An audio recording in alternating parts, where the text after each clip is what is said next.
Sejam bem-vindos a mais uma análise. A gente sempre observa a nossa sociedade e, bom, acaba fazendo aquela clássica reflexão.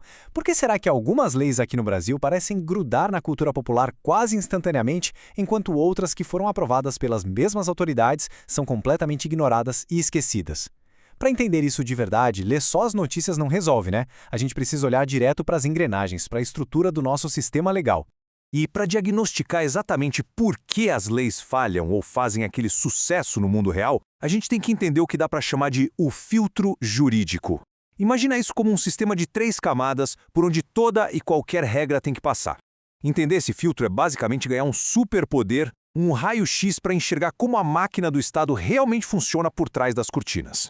Então, bora mergulhar nisso. O nosso roteiro hoje é super direto, passando por 5 pontos fundamentais. Primeiro, entendendo as normas jurídicas. Segundo, a validade, que é o nosso filtro constitucional. Terceiro, a vigência, o filtro do tempo. Quarto, a eficácia, que é a lei ali na prática mesmo. E por fim, como tudo isso se conecta lá no final.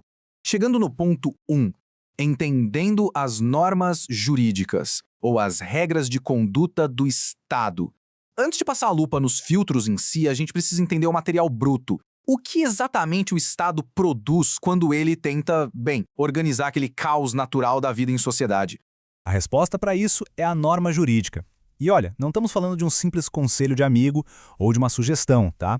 A norma jurídica é uma regra de conduta com caráter obrigatório e coercitivo. Isso quer dizer que o Estado literalmente pode usar a força para garantir que a regra seja cumprida. Além disso, ela é geral e impessoal. Foi feita para todo mundo e não submedida para uma pessoa só. A gente está falando das leis, decretos, códigos, enfim, tudo aquilo que dita as regras do nosso convívio diário. O que nos leva direto para o ponto 2, a validade, o nosso filtro constitucional. Agora que a gente já tem a norma, ela precisa passar por esse primeiro teste de fogo. Pensem na criação de uma lei como se fosse a programação de um software super complexo. Para que esse software não saia cheio de bugs e acabe travando o sistema inteiro, ele precisa ser construído validamente pelas pessoas certas e seguindo os protocolos à risca.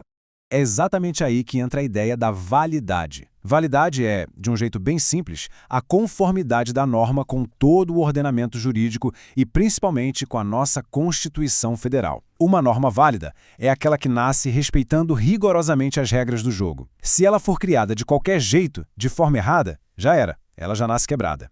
Então, a grande sacada aqui é entender o que realmente torna essa norma válida, certo?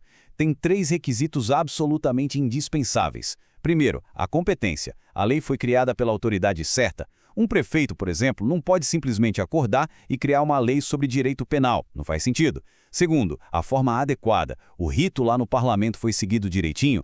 E terceiro, a compatibilidade constitucional. Será que o conteúdo dessa lei fere algum direito fundamental garantido lá na Constituição de 88? Se a resposta for sim para qualquer um desses erros, a lei trava no filtro na hora. E para garantir que esse filtro funcione na prática, a gente tem o famoso controle de constitucionalidade. É o mecanismo supremo para checar tudo isso. Aqui no Brasil, o Supremo Tribunal Federal, o STF, é o grande guardião desse processo. Se o STF bate o olho e identifica que uma lei é inconstitucional, fim de papo. Eles podem retirar totalmente a validade dela, basicamente expulsando a norma do sistema. Bom, mas aí surge uma dúvida natural, né? Se o nosso software jurídico foi super bem codificado, é válido e constitucional, será que isso significa que ele já está rodando e funcionando no mesmíssimo segundo em que é aprovado? A resposta curta é nem sempre. E isso traz a gente para o ponto 3, a vigência, o filtro do tempo. Se a validade é a qualidade lá do código da lei, a vigência é a data oficial de lançamento desse software para o grande público. A vigência é o período em que a norma jurídica está oficialmente em vigor. Ela está viva, respirando ali no ordenamento jurídico. É o que marca quando a lei começa a valer e quando ela deixa de produzir os seus efeitos. Isso é vital, gente, porque garante a segurança jurídica. Ninguém, absolutamente ninguém, pode ser pego de surpresa por uma lei que não estava oficialmente valendo ainda. Agora, o que é super interessante de notar é o passo 2, a famosa vacatio legis. Na vida de uma lei, a gente tem a publicação oficial primeiro. Só que, na maioria das vezes, a lei não entra em vigor logo no dia seguinte. Rola um período de espera, essa vacatio legis, que serve justamente para a sociedade conhecer a nova regra, dar uma respirada e se adaptar. Um exemplo clássico disso, o Código Civil Brasileiro. Ele foi publicado em 2002, mas só entrou em vigor de verdade lá em 2003. Foi um ano inteirinho só de preparação. Mas e se a lei for publicada e não dizer absolutamente nada sobre quando começa a valer? Aí o Brasil tem uma regra padrão, que fica na LINDB, a Lei de Introdução às Normas do Direito Brasileiro. Se não tiver nada escrito em contrário, a lei começa a vigorar 45 dias depois de ser publicada no território nacional. Se for no exterior, são 3 meses. É aquele prazo padrãozinho para todo mundo se ajustar. Mas como quase tudo na vida, a vigência também tem um fim. Quando uma lei sai de cena, a gente diz que ela foi revogada. E isso acontece de 2 formas clássicas. A revogação total, que o pessoal do direito chama de abrogação, é quando a lei inteira vai para o ralo e deixa de existir, e a revogação parcial, que é a derrogação, onde só uma partezinha ali, um artigo específico da lei é cortado, mas o resto continua valendo normal. Beleza. Temos uma lei que foi super bem escrita, passou ilesa pelo filtro constitucional e já cumpriu todo o período de espera. Ela é totalmente válida e vigente. Mas aí bate aquele choque de realidade. Será que a gente, a sociedade, realmente obedece e aplica essa regra no nosso dia a dia? E aí é que chegamos no ponto 4, a eficácia, a lei na prática. Esse é o verdadeiro filtro da realidade. É a hora da verdade para descobrir se os cidadãos estão, de fato, usando esse software nas ruas, lá nos tribunais e nas nossas relações sociais de todo dia. A eficácia mede a capacidade que a norma tem de produzir efeitos concretos. E é fascinante, porque temos 2 frentes operando aqui. Primeiro, a eficácia jurídica, que é a aptidão técnica da lei de ser aplicada por juízes e afins. E segundo, a eficácia social. Essa sim é o teste de fogo, é quando a sociedade realmente obedece à norma. É ver a galera, por exemplo, realmente diminuindo a velocidade no radar para respeitar a lei de trânsito. E quando a gente vai para o campo constitucional, o saudoso e grande jurista brasileiro José Afonso da Silva dividiu essa eficácia em 3 níveis muito didáticos. Tem a eficácia plena, que não precisa de absolutamente mais nada, é papum, aplicação imediata, tipo nosso direito à vida. Tem a eficácia contida, que também é imediata, mas olha só, uma lei no futuro pode dar uma freada nela, restringir, como acontece com algumas liberdades profissionais que exigem um diploma. E por fim, a eficácia limitada, que é aquela promessa bonita na Constituição, mas que só vai sair do papel e funcionar na prática quando o Congresso for lá e criar uma lei específica regulamentando a parada toda. Vamos para o ponto 5, como tudo se conecta, a nossa matriz mestra. Até aqui, a gente viu a validade, a vigência e a eficácia, cada uma no seu quadrado. Mas o pulo do gato para dominar o sistema legal é justamente conseguir olhar para essas 3 coisas operando juntas, ao mesmo tempo.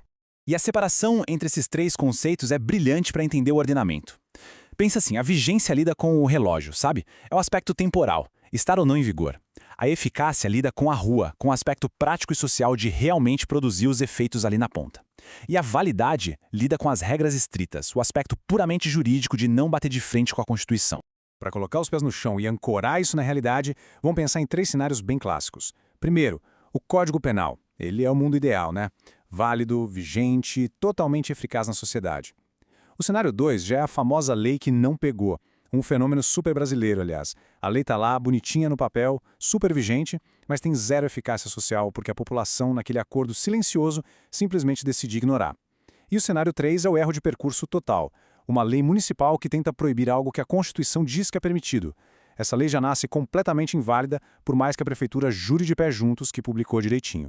Mas afinal, por que a gente gasta tanto tempo mapeando esses 3 pilares? Porque é justamente essa harmonia entre validade, vigência e eficácia que impede o caos absoluto. É a junção deles que garante a nossa segurança jurídica para sabermos exatamente quais regras seguir no dia a dia. Isso traz estabilidade social, organiza as instituições e, o mais importante de tudo, garante que o limite do poder do Estado seja sempre a Constituição. Sem isso, a gente estaria completamente sujeito a vontades arbitrárias de quem está no poder. E para amarrar a nossa explicação de hoje, fica aqui uma provocação para a gente refletir. Do que adianta uma lei ser perfeitamente válida e estar oficialmente em vigor se a sociedade que ela governa simplesmente cruza os braços e se recusa a rodar esse programa na prática? O nosso sistema legal não é feito só de papel assinado e tinta lá em Brasília. Ele só ganha vida de verdade através da ação contínua de todos nós todos os dias. Até a nossa próxima análise.